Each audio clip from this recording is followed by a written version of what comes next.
कहानी का ये दूसरा भाग देखने से पहले इसका पहला भाग अवश्य देखें।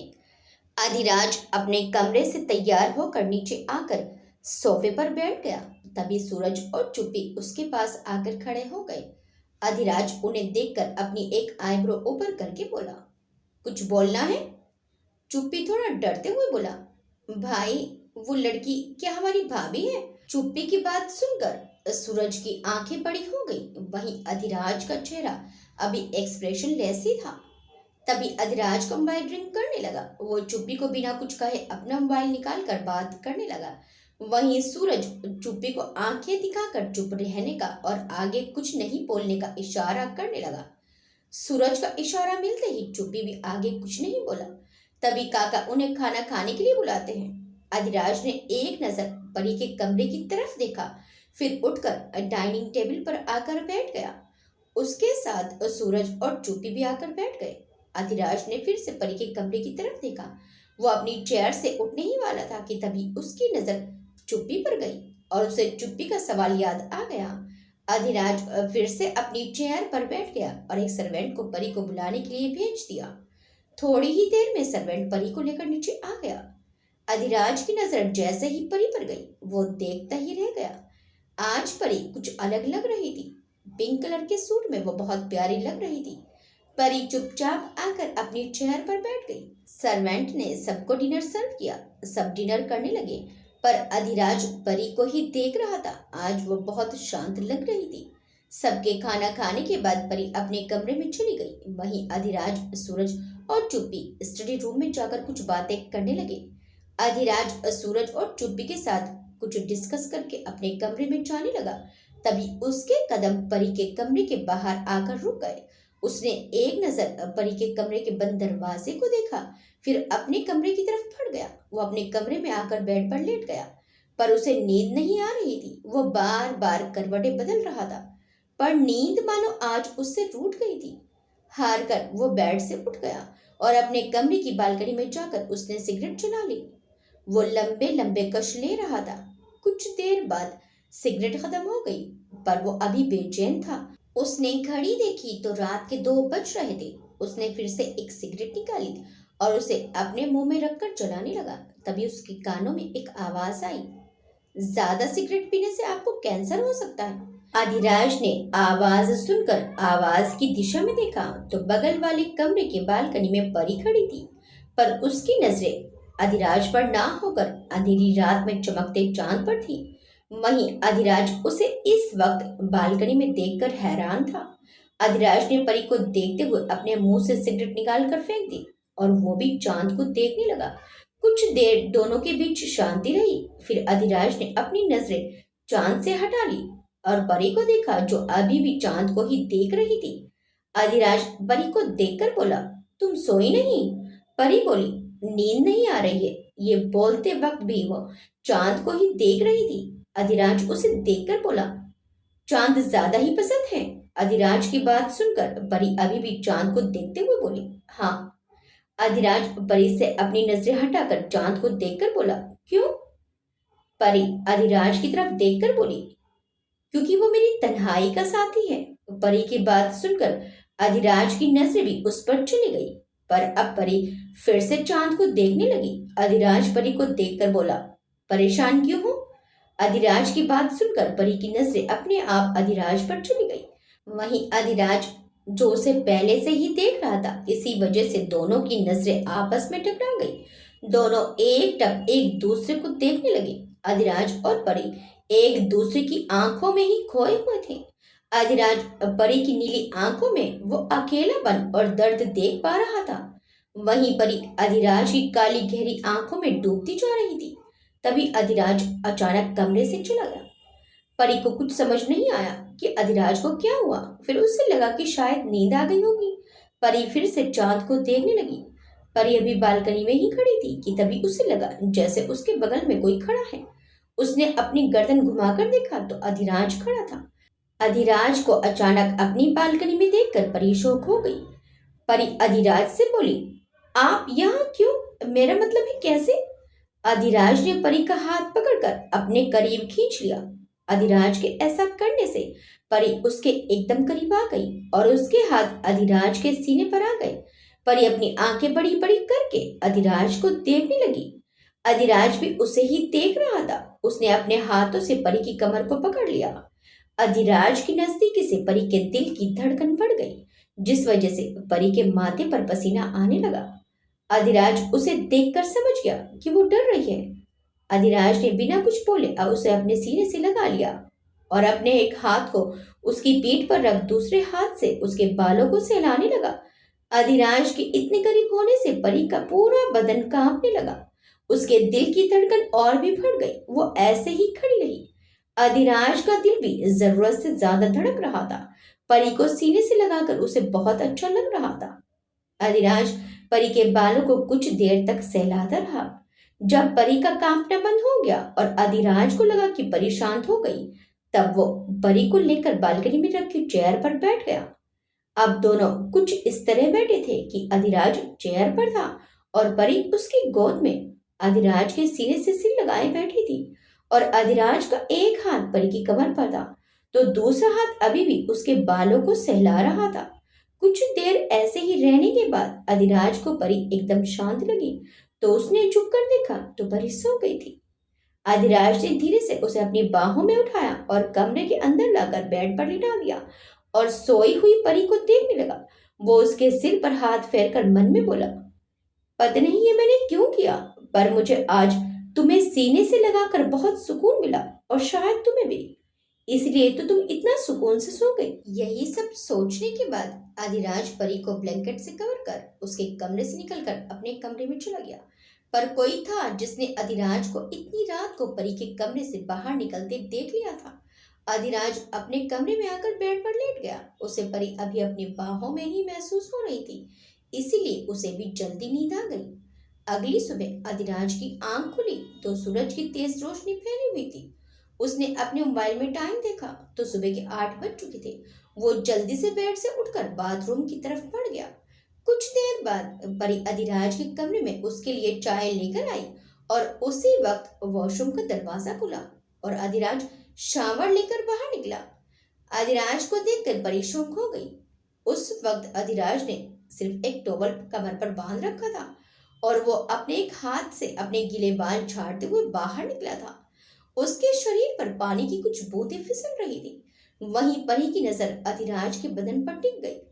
उसका वो सख्त और फिट बदन और उस पर फिसलती बूंदें देखकर परी का गला सूखने लगा। वहीं जब अधिराज की नजर परी पर गई तो वो हैरान होकर बोला, तुम यहाँ क्या कर रही हो? अधिराज की आवाज सुनकर परी होश में आई और बोली, आपने कपड़े क्यों नहीं पहने हैं? परी की बात सुनकर अधिराज ने खुद को देखा और दौड़कर वॉशरूम में भागकर जाने लगा, पर उसकी नजर परी पर होने की वजह से वो दीवार से टकरा गया, जिससे उसके सिर पर हल्की चोट लग गई। अधिराज अपना सिर मलने लगा और उसे ऐसे देखकर परी हंसने लगी। अधिराज ने एक नजर हंसती हुई परी को देखा और जल्दी से वॉशरूम में घुस गया। परी हंसते हुए चाय टेबल पर रखकर वहीं सोफे पर बैठ गई। कुछ देर बाद अधिराज बाहर आया। अब उसने व्हाइट शर्ट और ब्लू जीन्स पहनी थी। अधिराज को देख परी अपनी जगह से खड़ी हो गई।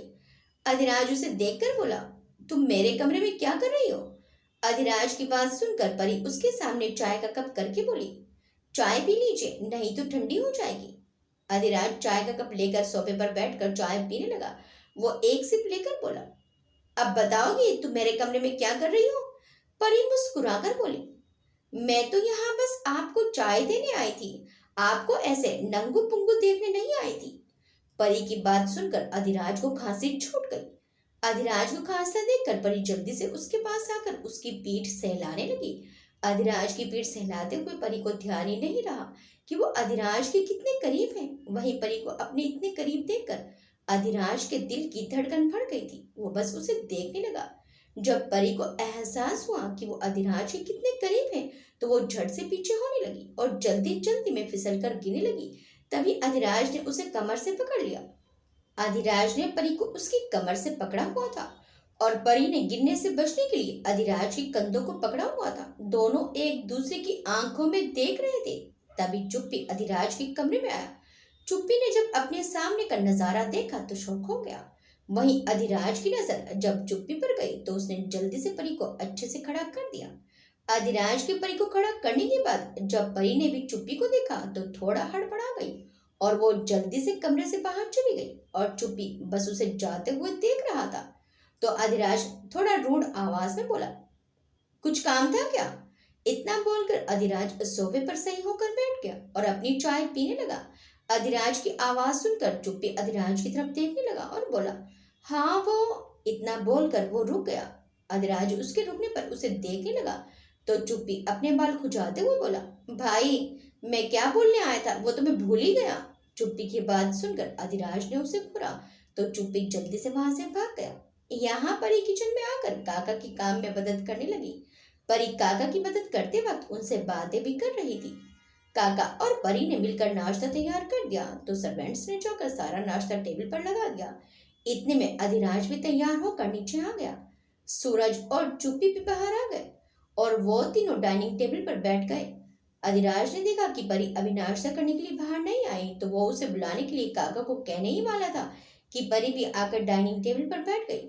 नाश्ता करने के बाद अधिराज और सूरज दोनों काम से बाहर चले गए। अब घर में परी और चुप्पी ही थे। जहां परी घर के सारे सर्वेंट्स पर नजर रख रही थी, वहीं चुप्पी हॉल के सोफे पर बैठकर सेब खाते हुए परी को घूर रहा था। परी की नजर जब चुप्पी पर गई तो उसे खुद को घूरते हुए देखकर परी की आंखें छोटी हो गई और वो भी एक सेब उठाकर ठीक चुप्पी के सामने बैठकर खाने लगी। दोनों सेब खा रहे थे और एक दूसरे को घूर रहे थे। दोनों का सेब खत्म हो गया तो चुप्पी ने एक और सेब उठा लिया और फिर से परी को घूर कर खाने लगा। उसके बाद चुप्पी ने अब अंगूर उठा लिए और परी को घूर कर देखते हुए झटके से तोड़ तोड़ कर खाने लगा। ये देखकर परी चिढ़ गई। वो किचन में गई और एक प्लेट चाकू लेकर आई और कई तरह के फ्रूट्स काट कर फ्रूट चाट बना ली और चुप्पी को घूर कर खाने लगी। चुप्पी परी की यह हरकत देखकर हैरान था। वो चुपचाप उठकर अपने काम में लग गया। चुप्पी के जाने के बाद परी वहां से उठकर गार्डन में चली गई। इधर अधिराज की कार एक बंद पड़ी फैक्ट्री के सामने रुकी।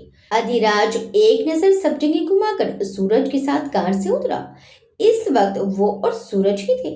अधिराज सीधा अंदर चला गया। उसने अंदर आकर देखा कि उसके सामने चेयर पर एक आदमी बैठा था और उसके पीछे एक आदमी खड़ा था। अधिराज भी उसके सामने वाली चेयर पर बैठ गया और सूरज अधिराज के पीछे खड़ा हो गया। अधिराज अपनी सख्त आवाज में बोला, बोल काली, क्यों मिलना था? काली अधिराज से बोला, देख अधिराज, तू एक बिजनेसमैन है, तुझे लड़ाई झगड़े में नहीं पड़ना चाहिए। तो हमसे क्यों उलझ रहा है? तू अपना काम कर और हमें अपना काम करने दे। इतना बोलकर काली चुप हो गया और अधिराज को देखने लगा। अधिराज के चेहरे पर इस वक्त कोई भाव नहीं थे। अधिराज ने एक सिगरेट निकालकर अपने मुंह में रखकर जलाकर कस लिया और फिर अधिराज ने काली को देखकर बोला, क्या चाहिए? काली बोला, ज्यादा कुछ नहीं, तूने बाकी लड़कियों को उनके घर पहुंचा दिया, पर एक नीली आंखों वाली लड़की वो अभी तेरे पास है, वो मुझे चाहिए। काली की बात सुनकर अधिराज की आंखों में गुस्सा उतर आया, पर काली अधिराज के एक्सप्रेशन बिना देखे आगे बोला, मुझे वो लड़की चाहिए हर कीमत पर, बदले में तुझे जो चाहिए वो मांग ले, पर वो लड़की मुझे चाहिए। इसके आगे की बात उसके गले में ही अटक गई क्योंकि अधिराज ने उसका गला पकड़ लिया था और इस वक्त अधिराज की आंखें गुस्से में लाल हो गई थी। तभी काली के पीछे खड़ा आदमी अधिराज से काली को छुड़ाने लगा, पर वो काली को नहीं छोड़ता। जब काली बिल्कुल बेहोश होने लगा तब उसने काली को छोड़ा। अधिराज के छोड़ते ही काली सीधे अपनी चेयर पर बैठकर जोर जोर से खांसने लगा। अधिराज आगे बढ़कर उसकी चेयर पर अपना एक पैर रखकर काली के जबड़े को पकड़कर अपनी गुस्से वाली आवाज में बोला, दोबारा कभी उस लड़की का नाम भी लिया तो नर्क के दर्शन करवा दूंगा। इतना बोलकर अधिराज वहां से सीधा बाहर निकल गया और उसके पीछे सूरज भी। वहीं काली को उसका आदमी संभालने लगा। काली ने पानी पीकर खुद को नॉर्मल किया। तभी उसका आदमी बोला, भाई ये अधिराज ने ठीक नहीं किया, आप बोलो तो उसको उड़ा दो। उसकी बात सुनकर काली एक तिरछी मुस्कान के साथ बोला, बिरजू तू जानता है आज तक हम अधिराज को डरा क्यों नहीं पाए? बिरजू बोला, क्योंकि अपने आदमी उतने ताकतवर नहीं है। काली हंसते हुए बोला, नहीं बिरजू, हम इसलिए उसे नहीं डरा पाए क्योंकि उसकी कोई कमजोरी नहीं थी, पर अब उसकी एक कमजोरी मिल गई है मुझे। इतना बोलकर वो जोर जोर से हंसने लगा और वहीं बिरजू उसे असमंजस में देखने लगा। काली के पास से बाहर आकर अधिराज और सूरज दोनों कार में बैठकर चले गए। वो दोनों अभी कार से जा ही रहे थे कि तभी अचानक उनकी कार के आगे एक कार आकर रुकी। इससे पहले अधिराज और सूरज कुछ समझ पाते, उनके सामने वाली कार से दो लोग उतरे और उन्होंने अधिराज की कार पर फायरिंग शुरू कर दी। अधिराज और सूरज ने भी जल्दी से अपनी गन निकाली और उनके हमले का जवाब देने लगे। तभी एक और कार अधिराज की कार के पीछे आकर रुकी और उसमें से भी दो आदमी अधिराज की कार पर फायरिंग करने लगे। अधिराज और सूरज उनकी फायरिंग का जवाब दे तो रहे थे, पर वो लोग ज्यादा थे, इसलिए ज्यादा होने की वजह से अधिराज को मुश्किल हो रही थी। सूरज ने जल्दी से अपने गार्ड्स को कॉल की और उन्हें जल्दी आने को बोला। कुछ ही देर में अधिराज के गार्ड्स आ गए, जिन्हें देखकर वो दोनों कार वापस चली गई। पर जाते हुए उनके एक आदमी ने अधिराज पर गोली चला दी, जो कि उसकी बाह को छूकर निकल गई। अधिराज को गोली लगी देखकर सूरज जल्दी से उसके पास आया और उसे संभालने लगा। फिर अपने गार्ड्स की लाई हुई कार में अधिराज को बैठाकर घर के लिए निकल गया। इधर अधिराज के घर पर चुप्पी और परी एक दूसरे को घूरने और फ्रूट जंग के बाद चुपचाप थे। चुप्पी अपना काम कर रहा था, वहीं परी गार्डन में आकर पूरे गार्डन में घूमकर सब देख रही थी।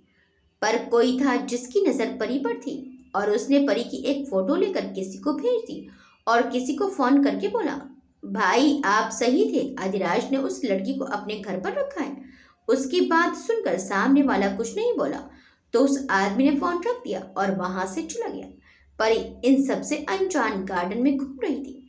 तभी अधिराज की कार वहां आकर रुकी। परी की नजर भी उस कार पर ही थी। तभी सूरज अधिराज को लेकर कार से उतरा। परी ने जब अधिराज के हाथ से खून बहता देखा तो डर गई। उसकी व्हाइट शर्ट खून से लाल हो रही थी, जिसे देखकर परी और भी घबरा गई।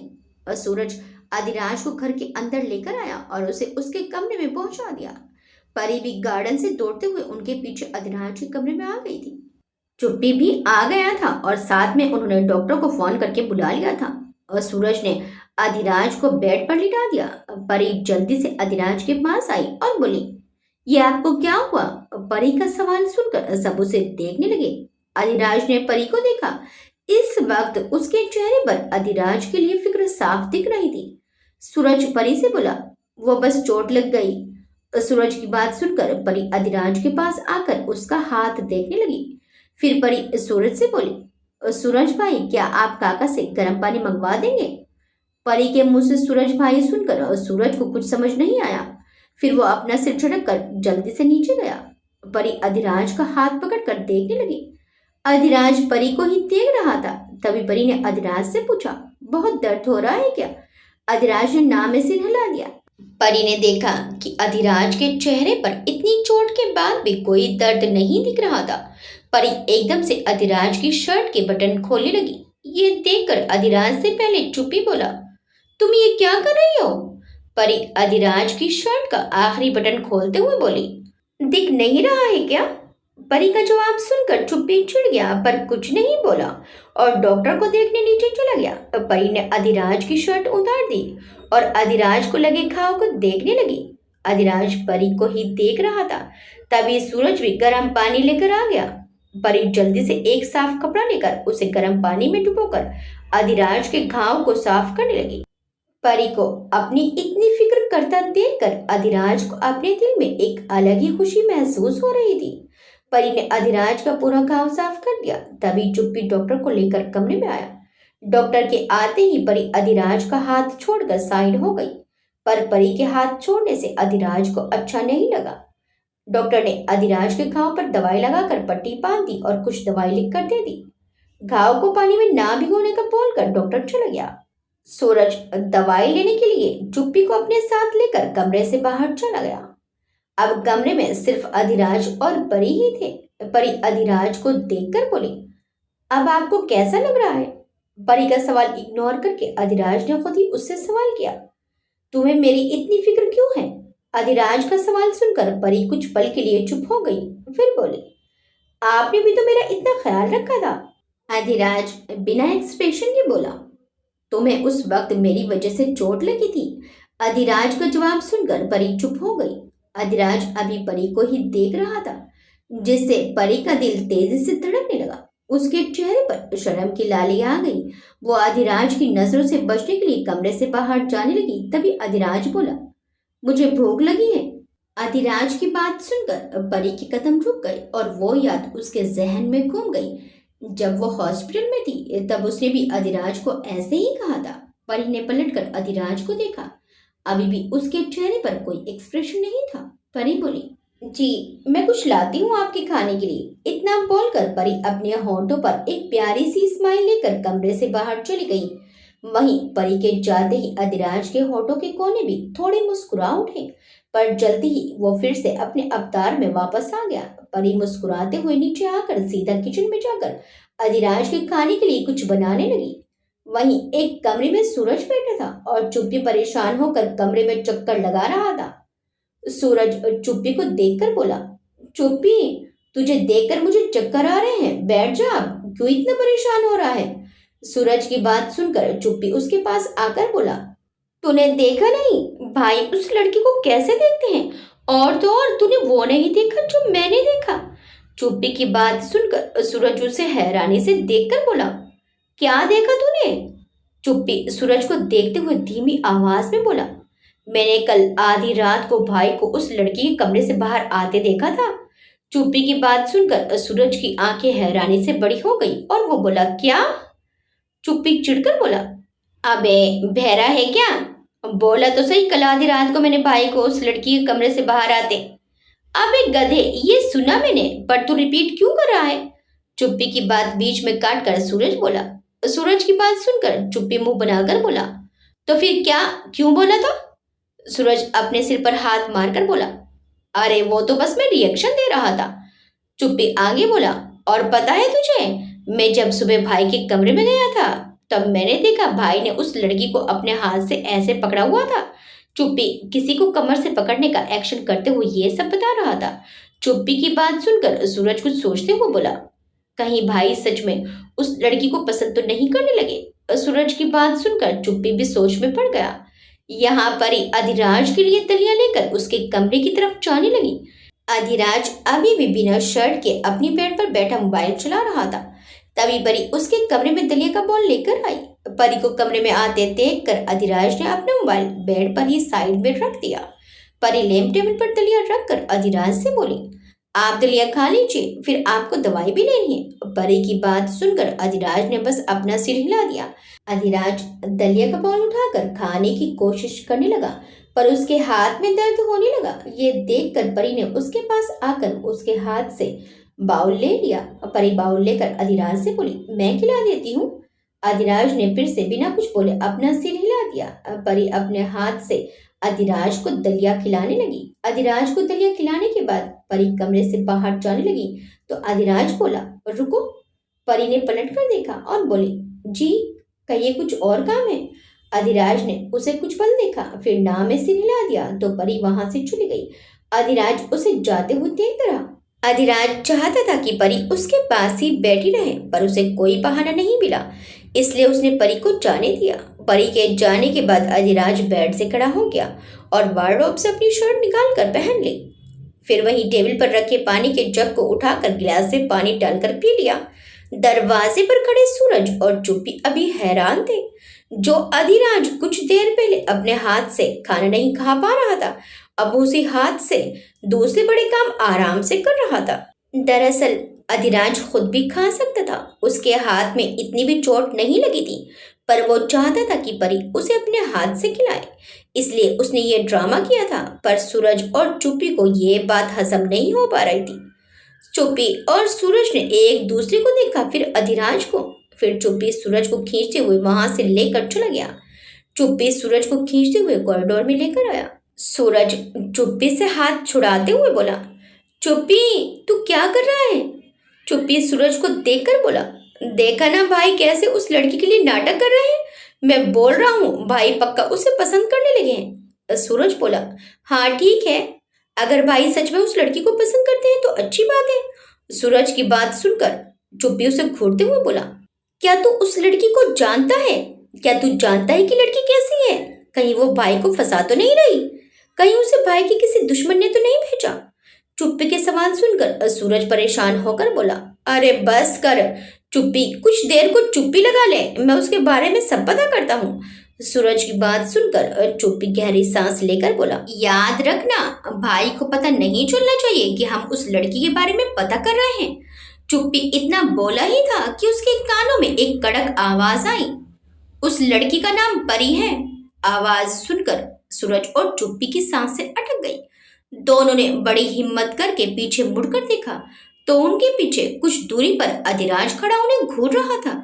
अधिराज धीरे धीरे कदमों से उनके पास आकर बोला, उसका नाम परी है तो वो लड़की बोलना बंद करो।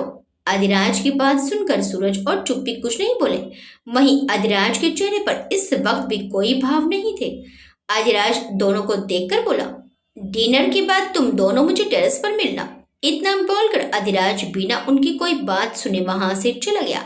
अधिराज के जाने के बाद दोनों ने अपने माथे पर आया पसीना पोंछ लिया। सूरज और चुप्पी ने एक दूसरे को देखा, फिर वो भी वहां से चले गए। रात के वक्त डाइनिंग टेबल पर सूरज और चुप्पी बैठे अधिराज का इंतजार कर रहे थे। वहीं साइड में काका और कुछ सर्वेंट्स खड़े थे। तभी अधिराज सीढ़ियों से नीचे आया और उनके साथ बैठ गया। बैठने के बाद उसने एक नजर सब पर घुमाई। जब उसे परी नहीं दिखी तो उसने काका की ओर देखा तो काका झट से बोले, बेटा आ रही है वो। तभी परी जल्दी से नीचे आकर उनके साथ बैठ गई। काका और सर्वेंट सबको डिनर सर्व करने लगे। डिनर करने के बाद परी अपने कमरे में चली गई और अधिराज और सूरज और चुप्पी को देखकर टेरेस पर आने का इशारा करके चला गया। टेरेस पर अधिराज एक चेयर पर बैठा हुआ था। उसके सामने एक टेबल और 2 चेयर और रखी हुई थी। तभी सूरज और चुप्पी टेरेस पर आ गए। अधिराज ने उन्हें चेयर पर बैठने का इशारा किया तो वो दोनों चुपचाप बैठ गए। अधिराज उन दोनों को घूरने लगा। दोनों की जान हलक में अटकी हुई थी। अधिराज बोला, तुम दोनों को जानना था ना कि मैंने परी को अपने घर पर क्यों रखा है और क्यों मैं उसका इतना ख्याल रखता हूँ। इतना बोलकर उसने उन दोनों की तरफ देखा तो दोनों ने अपना सिर जल्दी जल्दी ना में हिला दिया। पर अधिराज उन्हें ही देख रहा था तो वो जल्दी से अपना सिर हाँ में हिला देते हैं। अधिराज ने एक लंबी सांस ली और बोलना शुरू किया, मैं परी को आज से नहीं 7 साल पहले से जानता हूँ। अधिराज की बात सुनकर सूरज और चुप्पी की आंखें शौक से बड़ी हो गई। अधिराज आगे बोला, याद है मैंने तुम दोनों को कहा था कि 7 साल पहले एक लड़की ने मेरी जान बचाई थी। अधिराज की बात सुनकर उन दोनों ने हाँ में सिर हिला दिया तो अधिराज ने एक लंबी सांस लेकर कहा, परी वही लड़की है जिसने मेरी जान बचाई थी। अधिराज की बात सुनकर सूरज और चुप्पी हैरानी से अधिराज को देखने लगे। अधिराज उन दोनों को अपनी और परी की कहानी बताते हुए 7 साल पुरानी यादों में खो गया। अधिराज सिंघानिया के पिता वीरेंद्र सिंघानिया पुणे में रहते थे। वीरेंद्र जी ने छोटा सा बिजनेस शुरू किया था और उस छोटे से बिजनेस को उन्होंने अपनी मेहनत और लगन से बहुत ही कम समय में कामयाबी की ऊंचाइयों तक पहुंचा दिया और देखते ही देखते उन्होंने एक बहुत बड़ी कंपनी खड़ी कर दी, जहां एक और दौलत और शोहरत उनके कदम चूम रही थी, वहीं उनके बहुत दुश्मन भी पैदा हो गए थे।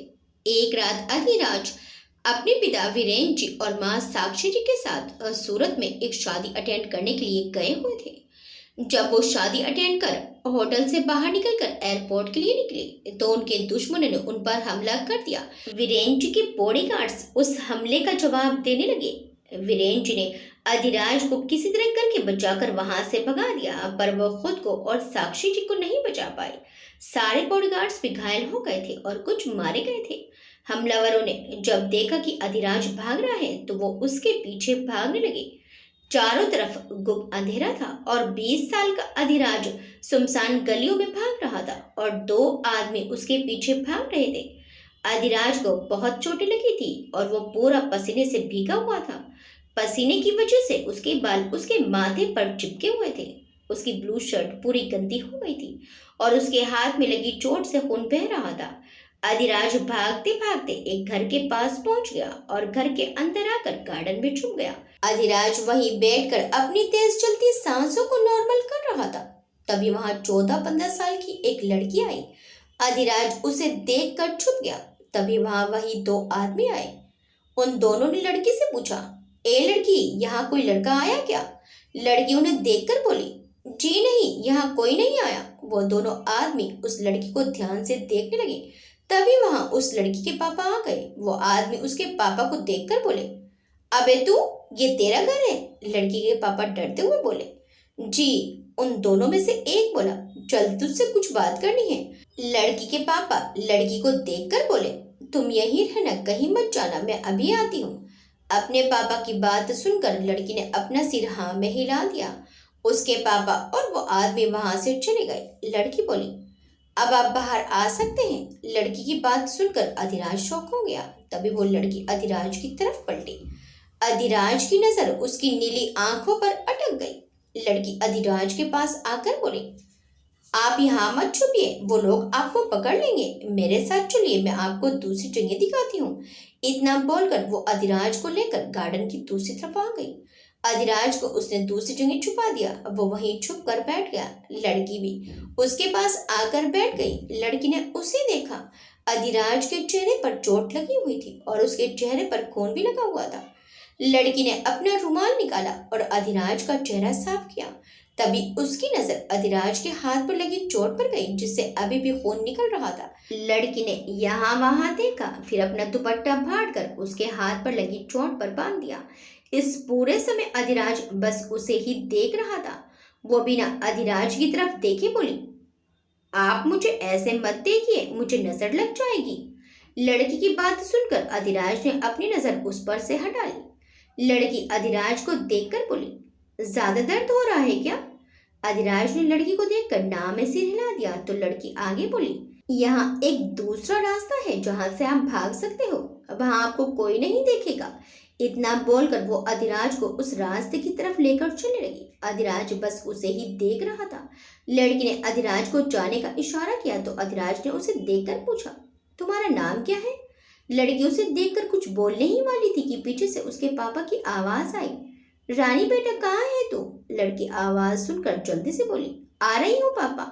इतना बोलकर वो अधिराज को बाय बोलकर चली गई। अधिराज उसे तब तक देखता रहा जब तक वो उसकी आंखों से ओझल नहीं हो गई। अधिराज आगे बढ़ने लगा। तभी गोली चलने की आवाज आई और चीख सुनाई दी। अधिराज कुछ समझ पाता उसके पहले वहां बहुत सी गाड़ियां आ गई थी, जिसकी वजह से अधिराज वहां से भाग गया। अधिराज ने चुपते चुपते पुनः अपने दादाजी को बहुत मुश्किल से कॉल की और अपने दादाजी को सारी बात बताई। उसके दादाजी फौरन अधिराज के बताए पते के लिए निकल गए और उसके पास पहुंच गए। दादाजी ने वहां के थाने में रिपोर्ट दर्ज कराई और सारी फॉर्मेलिटी पूरी करके अपने बेटे बहू का शव पुनः लेकर आ गए और अंतिम संस्कार की सारी क्रियाएं पूरी की। दादाजी अपने बेटे बहू के इस तरह जाने से बिल्कुल टूट गए थे, फिर भी उन्होंने अधिराज के लिए अपना जी खड़ा कर लिया। दादाजी ने अधिराज की सिक्योरिटी बढ़ा दी और वीरेंद्र जी का बिजनेस संभाल लिया। अधिराज के अंदर बदले की आग जल रही थी। उसने अपने आप को काम में झोंक दिया। वो अपने आप को बहुत ताकतवर बनाना चाहता था, इसलिए उसने बिजनेस को बहुत बारीकी से सीखना शुरू कर दिया और बहुत जल्द सारा बिजनेस अकेले संभाल लिया। अधिराज के दादाजी अपने बेटे और बहू के जाने के गम में अंदर ही अंदर खोखले हो गए थे, तो 2 साल के अंदर वो भी अधिराज को इस दुनिया में अकेले छोड़कर चले गए। इस बुरे वक्त में उसके बचपन के दोस्त सूरज और चुप्पी ने उसका बहुत साथ दिया। दोनों हरदम अधिराज के साथ रहने लगी, कभी उसे अकेला नहीं छोड़ा। फिर अधिराज को अपने माता पिता के कातिल के बारे में पता चला। ये भी पता चला कि वो अब मुंबई में रहने लगा, तो अधिराज ने भी अपना सारा बिजनेस धीरे धीरे करके मुंबई में शिफ्ट कर लिया और अपने माता पिता के कातिल को पहले तो बिजनेस में बर्बाद किया और फिर उसको नर्क में भेज दिया। उसके बाद से अधिराज ने अपना पूरा ध्यान अपने बिजनेस में लगा दिया और कुछ ही सालों में बिजनेस वर्ल्ड में छा गया। पर अधिराज उस लड़की को जिसने उसकी जान बचाई थी नहीं भूल पाया था। अधिराज को वो लड़की बार बार सपनों में दिखाई देती थी। उस दिन जब मदन ने परी पर गन तानी तो वो परी को देखकर हैरान रह गया, क्योंकि उसने परी को देखते ही पहचान लिया था। अधिराज ने कभी नहीं सोचा था कि उस लड़की से उसकी मुलाकात दोबारा होगी। इन 7 सालों में वो इस कदर काम में डूब गया था कि परी को ढूंढने का ख्याल उसे आया ही नहीं। अधिराज सब बोलकर चुप हो गया। फिर उसने आसमान की ओर देखा और बोला, वो लड़की परी ही थी। मुझे उस दिन से एक बात कहीं गिल्ट है कि गोली की आवाज सुनकर मैंने वहां जाकर क्यों नहीं देखा, मैं वहां से भाग क्यों गया। पता नहीं उस दिन परी और उसके बाबा के साथ क्या हुआ। इतना बोलकर अधिराज चुप हो गया। अधिराज की बात सुनकर चुप्पी और सूरज दोनों की आंखें नम हो गई। तभी सूरज बोला, आई, पर परी ने आपको पहचाना क्यों नहीं? सूरज की बात सुनकर अधिराज बोला, ये तो मुझे भी समझ नहीं आ रहा है कि उसने मुझे क्यों नहीं पहचाना, जबकि उसकी वो नीली आंखें मुझे आज भी याद है। उस दिन से लेकर परी से मिलने तक मैं कभी उसकी आंखें भूल ही नहीं पाया, पर उसे तो जैसे कुछ याद ही नहीं है। अधिराज की बात सुनकर चुप्पी बोला, भाई, आपको उसकी आंखें इसलिए याद रही क्योंकि वो नीली हैं, वहीं आपकी तो काली आंखें, इसलिए वो भूल गई होगी। चुप्पी की बात सुनकर अधिराज और सूरज उसे अजीब तरीके से घूरने लगे, तो चुप्पी उन्हें देखकर बोला, क्या हुआ? आप दोनों मुझे ऐसे क्यों देख रहे हैं? मैंने कुछ गलत बोला क्या? चुप्पी की बात सुनकर अधिराज और सूरज ने अपना सिर हिला दिया। फिर वो तीनों नीचे आ गए। सूरज और चुप्पी अपने कमरे में सोने चले गए। वहीं अधिराज अपने कमरे की तरफ जाने लगा, पर परी के कमरे के पास आकर उसके कदम रुक गए। अधिराज ने परी के कमरे की तरफ देखा तो उसका दरवाजा हल्का सा खुला हुआ था। अधिराज अंदर झांक कर देखने की कोशिश करने लगा, पर उसे कुछ नहीं दिखा। तो उसने दरवाजे को हल्का धक्का मारा तो दरवाजा पूरा खुल गया। अधिराज ने अंदर आकर देखा तो परी बेड पर अपने आप में सिकुड़ कर सो रही थी। अधिराज उसके पास आया और उसे कंबल से कवर कर दिया। अधिराज परी को ध्यान से देखने लगा। वो सोते हुए बहुत प्यारी लग रही थी, पर उसके चेहरे पर सुकून नहीं बल्कि कुछ दर्द दिख रहा था। अधिराज को परी को ऐसे देखकर अच्छा नहीं लगा। फिर उसने परी के सिर पर हाथ फेर कर झुककर उसके माथे को चूम लिया। अधिराज के ऐसा करने से परी नींद में ही कसमसाने लगी। अधिराज ने परी के सिर पर थोड़ी देर तक अपना हाथ फेरा, फिर उसे प्यार से देखा और बोला, सच में तुम बहुत प्यारी हो, बहुत मासूम हो तुम्हें देखकर मुझे पता नहीं क्यों बहुत अच्छा लगता है। दिल चाहता है कि तुम मुझसे दूर ना जाओ, हर पल मेरे पास रहो। अधिराज परी को कुछ देर निहारने के बाद उसके कमरे से बाहर चला गया। उसने अपने कमरे में आकर पेड़ की तरफ देखा। उसका लेटने का मन नहीं किया। वो अपने कमरे की बालकनी में आकर खड़ा हो गया और सिगरेट निकाल कर जलाने लगा। अभी उसने सिगरेट का एक कश लिया ही था कि तभी उसे परी की बात याद आ गई। ज्यादा सिगरेट पीने से आपको कैंसर हो सकता है। परी की बात याद आते ही उसने अपने हाथ में जलती सिगरेट को देखा, फिर उसे बुझाकर कमरे से बाहर आकर सो गया। अगले दिन सुबह के वक्त परी की आंख खुली तो उसने घड़ी में टाइम देखा, फिर फ्रेश होने बाथरूम में चली गई। वहीं अधिराज सुबह उठकर अपनी एक्सरसाइज कर रहा था। उसके साथ सूरज और चुप्पी भी थे। जहां अधिराज और सूरज अच्छे से एक्सरसाइज कर रहे थे, वहीं चुप्पी को देखकर ऐसा लग रहा था कि वो नींद में है। वह बार बार अपनी पलकें झपका रहा था और सबसे छोटे डंबल उठाकर बड़ी मुश्किल से एक्सरसाइज कर रहा था। परी तैयार होकर किचन में गई। उसने किचन में जाकर देखा तो काका काम कर रहे थे, पर आज उन्हें देखकर लग रहा था कि उनकी तबीयत ठीक नहीं है। परी ने काका के पास आकर पूछा, काका क्या हुआ? काका परी को देखकर बोले, कुछ नहीं बेटा, वो बस थोड़ी सी तबीयत खराब है। काका की बात सुनकर परी ने उनके माथे को छूकर देखा और बोली, काका आपको तो बहुत तेज बुखार है। काका बोले, नहीं बेटा, थोड़ा सा है। परी ने काके के हाथ से सामान लेकर वहीं किचन के स्लैब पर रख दिया और काका का हाथ पकड़कर उन्हें किचन से बाहर लेकर जाने लगी और बोली, काका आप चलिए आराम कीजिए, आपकी तबीयत ठीक नहीं है। काका बोले, अरे बेटा, तो फिर नाश्ता कौन बनाएगा? परी ने काका को किचन से बाहर लाकर बिठा दिया और बोली, आप आराम कीजिए, मैं नाश्ता बना लूंगी। इतना बोलकर परी ने एक सर्वेंट को काका को उनके कमरे में लेकर जाने को बोला और खुद नाश्ता बनाने लगी। अधिराज एक्सरसाइज करके अपने कमरे में आकर तैयार होने लगा और तैयार होकर नीचे आ गया। तभी चुप्पी और सूरज भी आ गए। तीनों साथ में डाइनिंग टेबल पर बैठ गए। अधिराज ने सूरज की तरफ देखा तो सूरज ने अधिराज का इशारा समझकर काका को आवाज लगाकर नाश्ता लाने को बोला। परी जो किचन में नाश्ता बना रही थी, उसने जब सूरज की आवाज सुनी तो जल्दी से नाश्ता तैयार करने लगी। कुछ देर डाइनिंग टेबल पर बैठकर इंतजार करने पर भी जब नाश्ता नहीं आया तो अधिराज अपनी सख्त और तेज आवाज में बोला, काका नाश्ता। अधिराज की सख्त आवाज सुनकर परी जो गरम गरम चाय कप में डाल रही थी वो डर गई, जिस वजह से उसका हाथ हिल गया और गरम चाय उसके हाथ पर गिर गई, जिसकी वजह से उसके मुंह से जोर से आह निकल गई। वहीं नाश्ते में लेट होने की वजह से चुप्पी किचन में देखने आया उसने जब देखा कि परी के हाथ पर गर्म चाय गिर गई है तो जल्दी से भागकर अधिराज के पास आया और उसके पास आकर उसे किचन की सारी बात बता दी। तो अधिराज जल्दी से उठकर किचन की तरफ गया। उसके पीछे चुप्पी और सूरज भी चले गए। अधिराज ने किचन में आकर देखा तो परी अपने हाथ पर फूंक मार रही थी। अधिराज ने जल्दी से उसके पास आकर उसका हाथ पकड़कर उसे लेकर नल के नीचे उसका हाथ करके नल चालू कर दिया। ये सब अधिराज ने इतना जल्दी किया कि परी को कुछ समझ नहीं आया। पर जब पानी परी के हाथ पर गिरा तब उसे थोड़ा अच्छा महसूस हुआ। परी अधिराज को देखने लगी। वो अभी भी परी का हाथ पकड़कर खड़ा था। तब तक सूरज ने फ्रिज से बर्फ निकालकर एक बाउल में रख दिया। अधिराज ने नल बंद करके परी का हाथ पकड़कर ले जाकर बर्फ के बाउल में डाल दिया। परी ने अपनी आंखें बंद कर ली।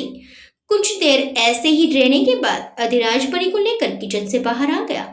अधिराज ने एक सर्वेंट से दवाई मंगवाई और परी को सोफे पर बिठा दिया। तब तक सर्वेंट ने दवाई लाकर अधिराज को दे दी। अधिराज दवाई लेकर परी के सामने बैठ गया। वो परी का जला हुआ हाथ पकड़ता है तो देखता है कि परी का हाथ जहां से जला है वहां से पूरा लाल हो गया। अधिराज जल्दी से उस पर दवाई लगाने लगा। परी बड़े ध्यान से उसे ही देख रही थी और अधिराज का पूरा ध्यान परी को दवाई लगाने पर था। वहीं उनसे कुछ दूर खड़े सूरज और चुप्पी कभी उन दोनों को देखते तो कभी एक दूसरे को देखते। अधिराज परी को दवाई लगाने के बाद उसकी तरफ देखकर बोला, पानी मत लगाना, कुछ वक्त में ठीक हो जाएगा। परी सिर्फ बोली। तो अधिराज आगे बोला, तुम किचन में क्या कर रही थी? परी बोली, नाश्ता बना रही थी। अधिराज आईब्रो उचकाकर बोला, पर नाश्ता तो काका बनाते हैं, तो तुम क्यों बना रही थी? परी अधिराज को देखकर बोली, काका को बुखार है इसलिए मैंने उन्हें आराम करने के लिए बोल दिया और मैं खुद नाश्ता बना रही थी। अधिराज गहरी सांस लेकर बोला, तो तुम क्यों बना रही थी?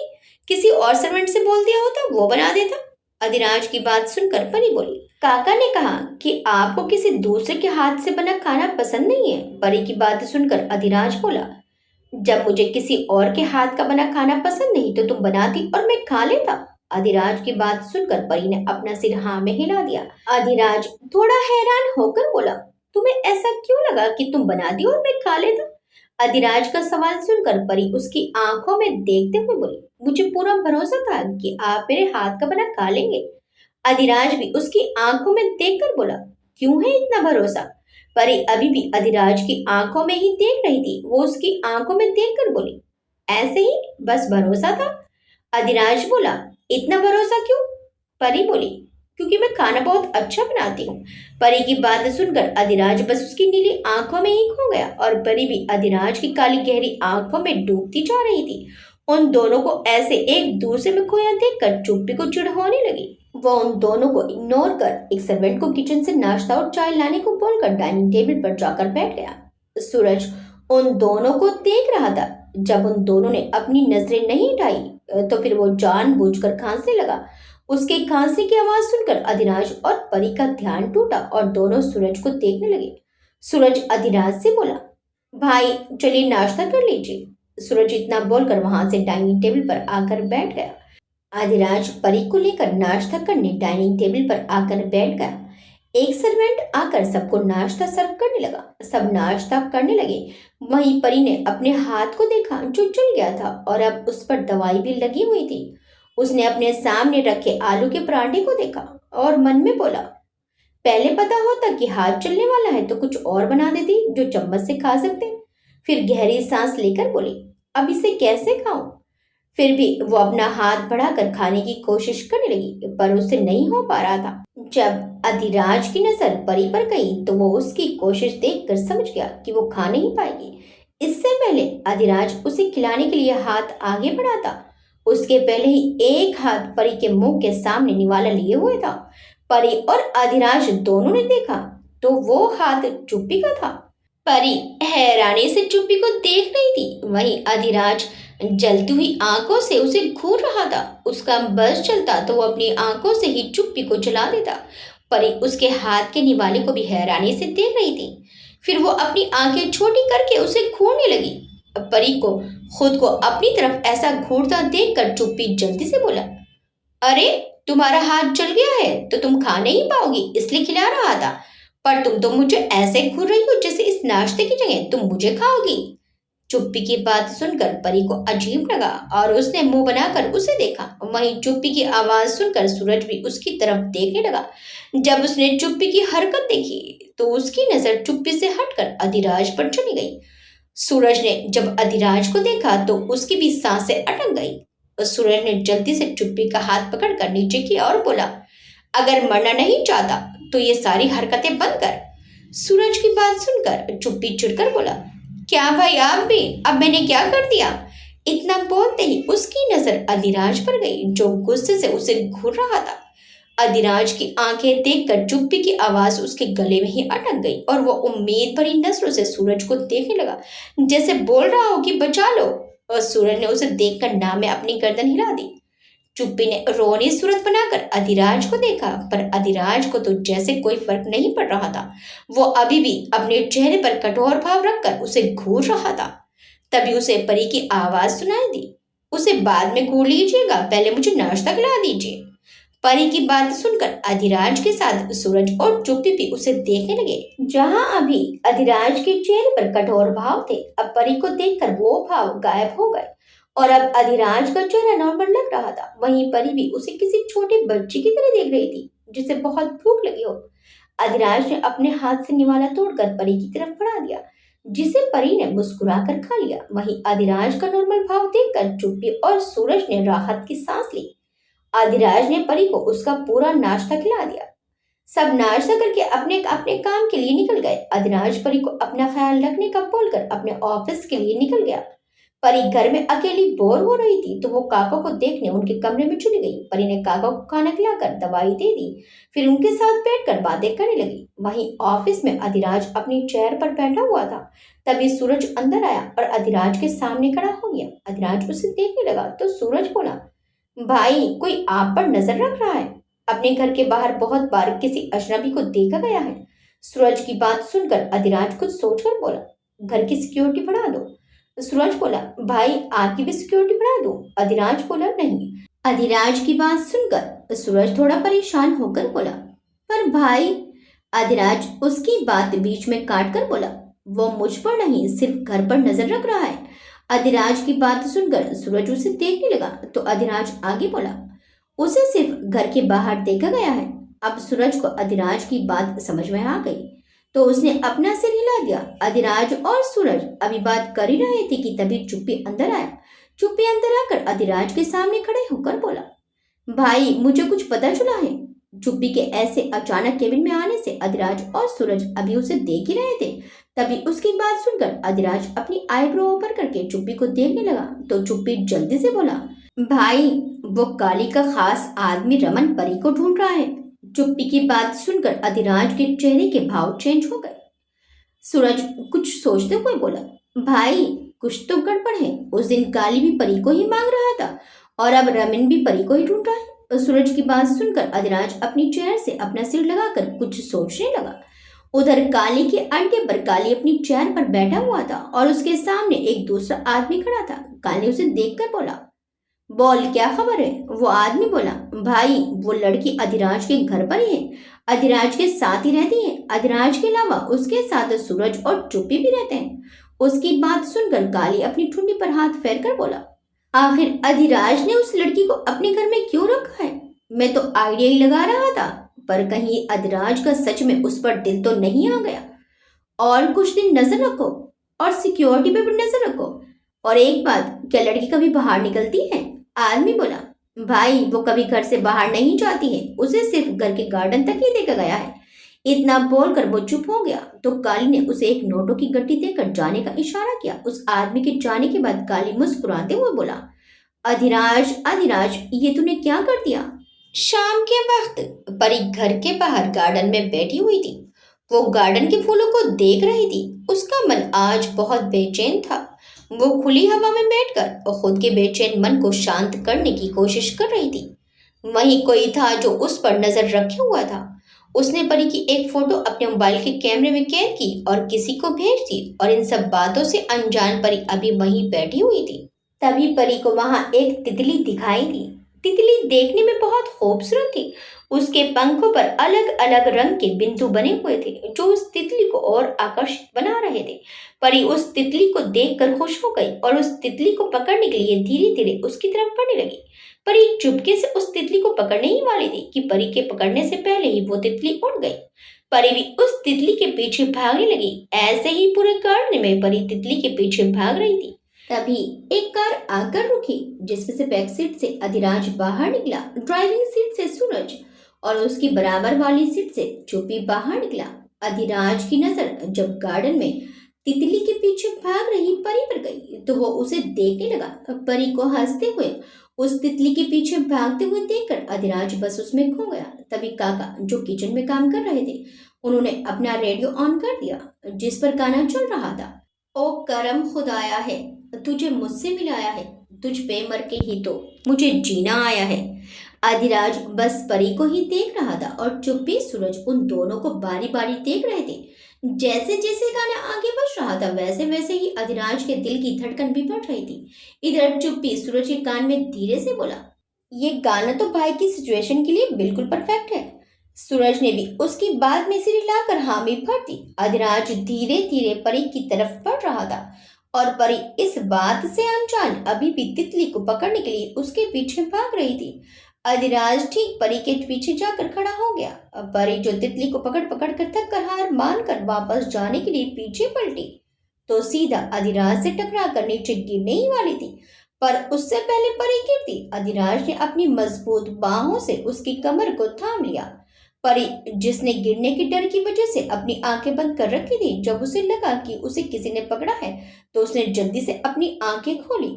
उसकी आंखें खुलते ही उसकी नीली आंखें अधिराज की काली गहरी आंखों से टकरा गई। दोनों एक टक एक दूसरे की आंखों में देखने लगे और इसी के साथ दोनों के दिल एक साथ एक वक्त पर तेजी से धड़कने लगे। वहीं दूर खड़े सूरज और चुप्पी उन्हें देख रहे थे। तभी चुप्पी बोला, अरे यार, ये भाई तो इसके सामने जाकर स्टेचू हो जाते हैं। रुको, मैं अभी जाकर ओवरबोल कराता हूँ। इतना बोलकर चुप्पी जाने लगा तो सूरज ने उसका हाथ पकड़ लिया और उसे रोककर बोला, पागल मत बन, अगर मरना नहीं चाहता तो चल घर के अंदर चल। सूरज इतना बोलकर चुप्पी को खींचते हुए घर के अंदर लेकर आ गया। सूरज और चुप्पी दोनों अंदर आ गए, जहां सूरज चुप्पी को कुछ गड़बड़ ना करने की वार्निंग देकर अपने कमरे में फ्रेश होने चला गया। वहीं चुप्पी कुछ सोचकर विंडो के बाहर गार्डन में देखने लगा। चुप्पी ने जब बाहर देखा कि अधिराज और परी अभी ऐसे ही खड़े हैं तो उसने कुछ सोचकर अपना मोबाइल निकाला और अपने मोबाइल पर कुछ बजा दिया जो कि एक भजन था। जय माता दी, जय माता दी, जय माता दी, जय माता दी। इस भजन की आवाज सुनकर अधिराज और परी होश में आए और ऐसे अचानक होश में आने से अधिराज लड़खड़ा गया जिस वजह से दोनों नीचे गिर गए। अब परी नीचे जमीन पर गिरी हुई थी और अधिराज उसके ऊपर था। दोनों के चेहरे एकदम करीब थे और दोनों के होठों के बीच बस 1 इंच का फासला था।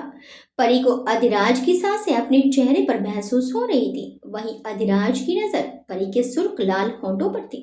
अधिराज धीरे धीरे परी के होठों की तरफ बढ़ने लगा, पर इसके पहले कि वो कुछ कर पाते घर के बाहर गेट से किसी कान की तेज हॉर्न और चिल्लाने की आवाज आने लगी। हॉर्न की आवाज सुनकर अधिराज और परी होश में आए।